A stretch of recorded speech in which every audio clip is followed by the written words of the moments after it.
Hey everyone, it's Casey. I am about to give you another update of what's been going on here in DC. I'm first going to start with a tour of the Capitol that I got to take with my class a few weeks ago, and then I'm going to tell you about Georgetown, my little sightseeing adventure through Georgetown, and we'll just go from there. Yeah, going to the Capitol, that was really cool. We all met up early in the morning outside the Capitol. And of course, to get there, you have to go through the visitor center's security, and they're really serious about like you cannot take any liquids. I mean, anything. So one of my friends actually had to, chuck her perfume or whatever, and she just couldn't take it inside with her. And I actually got for the first time, I got the little metal detector thing going all down me and everything. So just know you will be safe inside that Capitol. But yeah, so we met all in the big foyer area. We were all dressed up because we were planning on meeting with Senator Shelby of Alabama later. So we knew we had to look our personal best.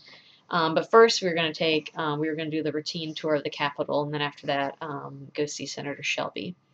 So the first thing, I guess I don't know if you opt to do this, but they showed us a video. We all went to this auditorium and watched about a 10-minute clip about how they chose DC to be the capital and why it was structured the way it is. And so that was really awesome. I really felt proud to be American after that. There were a lot of cool things that I didn't know about. One thing they talked about was, or at least actually one thing my teacher talked about that she told us later is the reason none of the roads go straight towards the Capitol, they're all like a spokes wheel, is because if anyone marches on the Capitol, they don't want it to be a direct line towards it, so that way they can be on the defensive side if anyone were actually to march on the Capitol, which I thought was really interesting. And if you've ever looked at a map of DC, all the roads coming out in the spokes wheels are the 13 original states. So there's a little bit of history for you. And after that, you go on a tour, and they give you these awesome like Walkman headphones from like the 90s. I I was loving it. We were like, we were not behaving even as well as the seventh graders in front of us. Like we were just like, oh my gosh, it's so awesome. We were like rapping and everything, and I was just going back to like my Clueless days and all that stuff. So that was fun.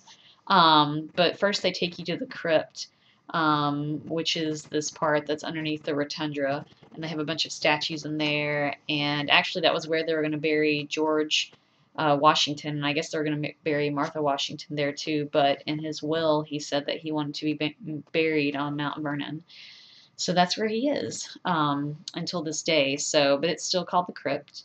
And then after that, we saw some other rooms that were like the former Senate and House rooms. And we also went up into the rotunda. That was really cool. I had read the book The Lost Symbol, if anyone's ever read that, by Dan Brown, and it's set in DC. And so he talks about the rotunda, and he talks about the painting on the ceiling. And so I was kind of glad I had read that book before I did all these tours. Because he goes into a little more explanation about, what the painting is and things like that. So if anyone's a reader or no one's ever read that book, I recommend it. It was really interesting. So we saw that, and after that, they just took us back out, and we could decide if we wanted to go to the Senate galleries and the House galleries. The day we were there, the Senate was not in session, so we didn't get a chance to go see that, but we did get a chance to go to the House galleries. So we got to go through security again, and then we got to go inside the big room, and they had people that would step up to the microphones and, plead their case. Lots of passion in the House gallery, let me tell you. They were talking about all kinds of things.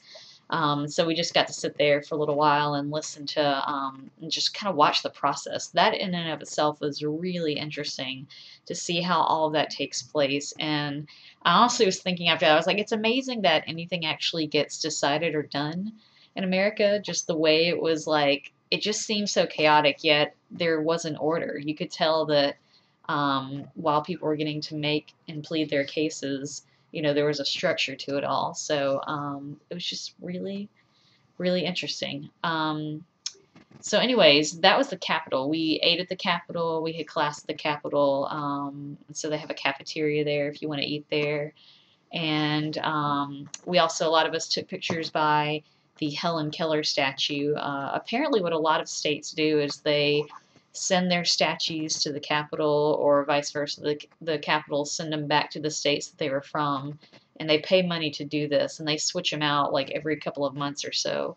And so our tribute to the Capitol is the Helen Keller statue. And apparently it used to be an older Helen Keller statue, but then I guess they sent her back and they had a new one made where she was a younger girl and she's, putting her hands out for the water well to feel it and everything. So anyways, had a blast at the Capitol.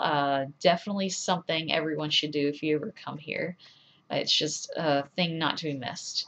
But on to Georgetown. This last Friday, it was beautiful.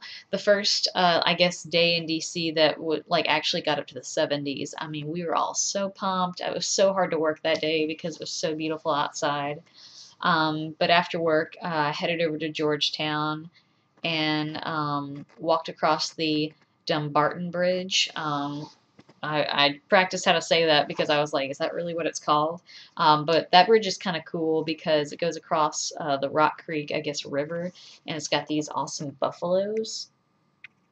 I guess the glare is really bad. But anyways, it's got all these two awesome buffaloes on either side of the bridge.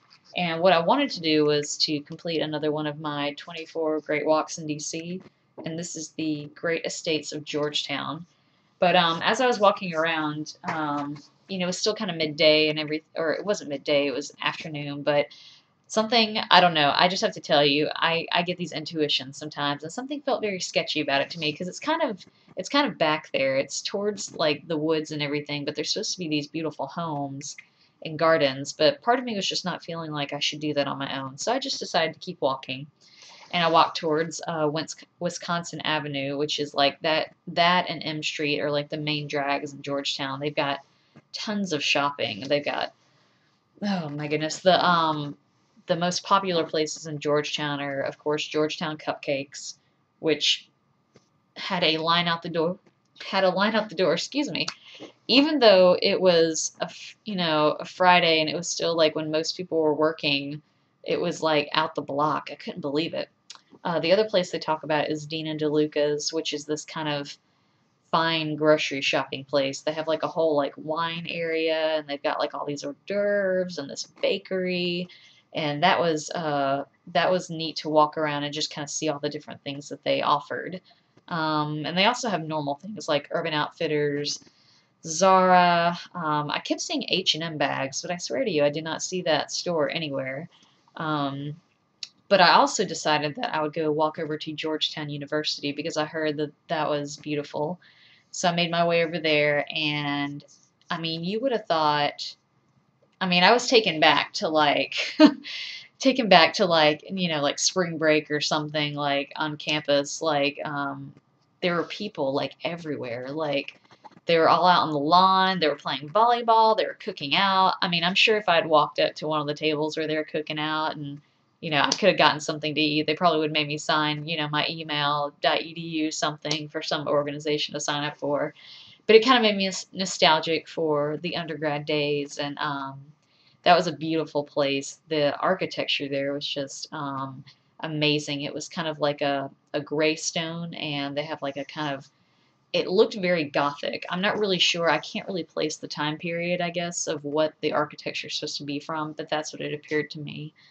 So anyways, I had a blast around there. Georgetown is a place not to be missed. It is kind of hard to get to. You either have to go to the DuPont Circle Metro and take a bus, or the Foggy Bottom Metro. I mean, yes, Foggy Bottom stop, and then take a bus or walk. I'm not sure if a bus goes from Foggy Bottom or not, but if you do go to Foggy Bottom, there is a Trader Joe's, which is like, it's like this kind of eclectic grocery store that's got like every like sign in there is like handwritten, and it's supposed to be this like marked down kind of grocery store where they don't ever like carry, I guess, the same thing twice or whatever. There's just all kinds of different stuff in there, and it's supposed to be really cheap. cheap produce, cheap milk, cheap drinks, cheap wine. So that was something that my supervisor told me that I should definitely check out. So I did, and it was cool. And I wish I had had the strength to bring back tons of groceries, but by that time I'd already been walking like 3 hours, so I was kind of over it. I was not bringing any groceries back home, but it was neat all the same. Anyways, that is the update, and I will talk to y'all soon. Bye.